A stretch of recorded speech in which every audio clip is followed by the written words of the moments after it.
Hello दोस्तों, आप सभी का स्वागत है करंट अफेयर्स के सेशन में। आज 29 मार्च है और आज हम लोग डिस्कस करने वाले हैं 28 और 29 मार्च का करंट अफेयर्स। तो सबसे पहला क्वेश्चन है, किस मंत्रालय ने बालपन की कविता पहल शुरू की है? इसका सही उत्तर होगा शिक्षा मंत्रालय। शिक्षा मंत्रालय के द्वारा जो राष्ट्रीय एजुकेशन पॉलिसी 2020 आया हुआ है, इस पहल के माध्यम से सरकार के द्वारा कोशिश की गई है कि बच्चों को उनके अपनी मातृभाषा में जो प्राइमरी एजुकेशन है उसको अपनी मातृभाषा में दिया जाए और कविताओं के माध्यम से उनके अपने आसपास के परिवेश को, इन्वायरमेंट को समझने में मदद मिले, आसानी से चीज़ों को सीख सकें। तो एक अच्छी पहल है। नेक्स्ट है दोस्तों, भद्रा वन्य जीव अभयारण्य किस राज्य में स्थित है? इसका सही उत्तर कर्नाटक होगा। कर्नाटक में यह वन्य जीव अभयारण्य इसलिए चर्चा का विषय बना हुआ है क्योंकि यहाँ पर ह्यूमन और एलिफेंट जो संघर्ष है उसके माध्यम से कुछ एलिफेंट को रेस्क्यू किया गया था, पकड़ा गया था, तो उसके माध्यम से उनको अब सॉफ्ट रिलीज़ किया जा रहा है। भद्रा वन्य जीव अभयारण्य भद्रा नदी के नाम पर रखा गया है और इसे 1998 में जो प्रोजेक्ट टाइगर 1973 में शुरू किया गया था उसका हिस्सा बनाया गया। नेक्स्ट है दोस्तों, बहुत इंपॉर्टेंट है, जोमी हमार एंड कुकी जनजाति किस राज्य में पाई जाती है? इसका सही उत्तर मणिपुर होगा। मणिपुर में अभी इन तीनों जनजातियों के बीच में एथनिक स्ट्रगल चल रहा है, जिसके कारण से ये तीनों जनजातियाँ अभी चर्चा का विषय बनी हुई हैं। नेक्स्ट है, सीनियर एशियाई कुश्ती चैंपियनशिप 2025 में सुनील कुमार ने कौन सा पदक जीता? इसका सही उत्तर कांस्य पदक होगा। दोस्तों, जॉर्डन में ये एशियाई कुश्ती चैंपियनशिप हो रहा है, जिसमें सुनील कुमार ने चीन के जैक्सन हुआंग को 3-1 से हरा करके ये कांस्य पदक जीता है। और ये सेमीफाइनल में ईरान के यासीन अली आयती से हार गए। तो ये खेलों में बहुत अच्छा योगदान रहा है। 2020, 19 और 2022 में 2020 में इन्होंने स्वर्ण जीता था, 2019 में रजत जीता था और 2022 और 2023 में कांस्य पदक हासिल किया था। नेक्स्ट है, किस मंत्रालय ने डिजिटल फसल सर्वेक्षण प्रणाली शुरू की है? इसका सही उत्तर होगा कृषि और किसान कल्याण मंत्रालय। इस मंत्रालय के द्वारा जो है डिजिटली फसल सर्वेक्षण शुरू किया गया, जिसमें रियल टाइम में फसल का जो डेटा है उसको कलेक्ट किया जाएगा और उसका एक्यूरेट और अपडेट जो डेटा है वो प्रोवाइड किया जाएगा। यह मुख्य रूप से डिजिटल व्यक्तिगत डेटा संरक्षण अधिनियम 2023 के तहत विकसित किया गया है। जो हमारे किसान भाई हैं उनकी डेटा की प्राइवेसी को और सिक्योरिटी को मेंटेन रखेगा, सुनिश्चित करेगा और किसानों का सहमति से डेटा कलेक्ट किया जाता है। हाल ही खबरों में रहा GSAT-18 किस प्रकार का उपग्रह है? तो यह संचार उपग्रह है दोस्तों।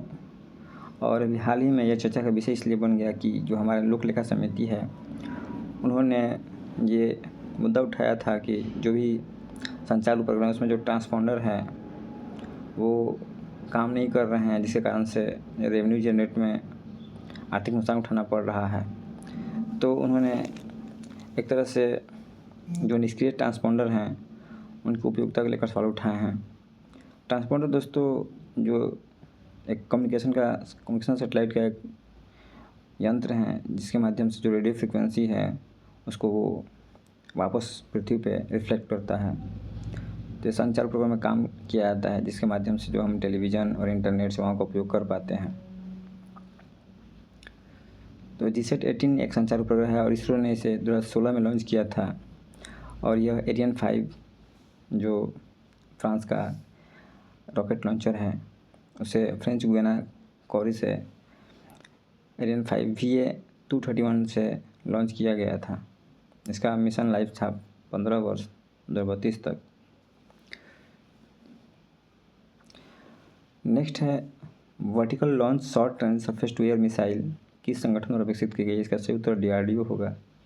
यह short range surface to air missile है, उसको DRDO द्वारा अभी चांदीपुर जो है उड़ीसा से लॉन्च किया गया, सफल परीक्षण किया गया है इसका।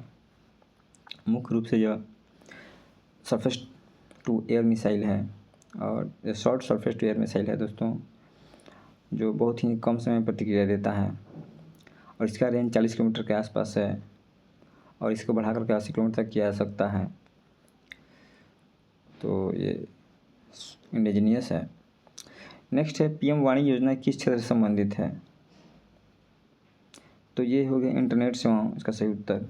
पीएम वाणी जो है इंटरनेट जो सेवा है, ग्रामीण इंटरनेट सेवा को बढ़ाने के लिए, बुनियादी ढांचे को विस्तार करने के लिए यह पीएम वाणी योजना बहुत शुरू किया गया था। इसके माध्यम से वाईफाई हॉटस्पॉट स्थापित किया जा रहा है और इंटरनेट सेवा और सार्वजनिक डेटा कार्यालयों में इसकी पहुंच को बढ़ाया जा रहा है।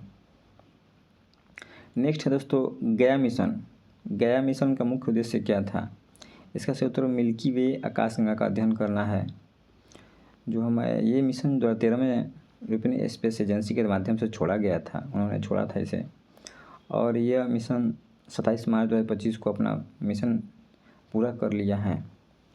और इस मिशन के तहत जो इसका उद्देश्य था तारों की स्थिति को नापना, आकाशगंगा का 3 डायमेंशनल मानचित्र तैयार करना, और इस अंतरिक्ष यान को लैग्रेंज L2.2 पर स्थापित किया गया था, जो पृथ्वी से लगभग 1.5 मिलियन किलोमीटर दूर था। तो इस मिशन का उद्देश्य पूरा हो गया है। नेक्स्ट है कंट्रोल ऑफ पॉल्यूशन योजना कब शुरू की गई थी?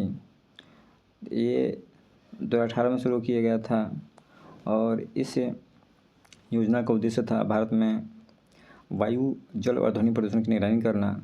यह योजना राष्ट्रीय स्वच्छ वायु कार्यक्रम जो 2019 में शुरू किया गया था और इसके माध्यम से 2026 तक जो हमारे भारत के 131 शहर हैं उनमें वायु प्रदूषण की जो इंटेंसिटी है, जो PM2.5 और PM10 कण पार्टिकल्स हैं, उनकी मात्रा को 40% से भी कम करना है। तो इसके लिए इसे कंट्रोल ऑफ पोल्यूशन योजना शुरू किया गया था 2018 में। प्रधानमंत्री नरेंद्र मोदी नए पंबन ब्रिज का उद्घाटन कब करेंगे? तो इसका उद्घाटन मोदी जी 6 अप्रैल 2025 को करेंगे। और ये जो पुराना पंबन ब्रिज है राम सेतु के बगल में, तो उसी के समानांतर एक नया ब्रिज बनाया गया है और इसका उद्घाटन PM 6 अप्रैल 2025 को करेंगे। 2.5 किलोमीटर लंबा यह मुख्य भूमि से भारत के रामेश्वर द्वीप को जोड़ता है, संपर्क बढ़ाता है। नेक्स्ट है दोस्तों गणित के लिए एबल प्राइज 2025 किससे प्रदान किया गया है? इसका सही उत्तर मासाकी काशिवारा है। मासाकी काशिवारा को 2025 के लिए एबल प्राइज दिया गया है और ये जापान के रहने वाले हैं और इन्हें यह सम्मान जो है इनके बीजगणित विश्लेषण और प्रतिनिधित्व सिद्धांत के लिए मिला है। इन्होंने जो क्रिस्टल बेस है उसको विकसित करने में इन्होंने योगदान दिया है अपना। तो 28 और 29 मार्च करंट अफेयर्स में दोस्तों इतना ही था। Thank you.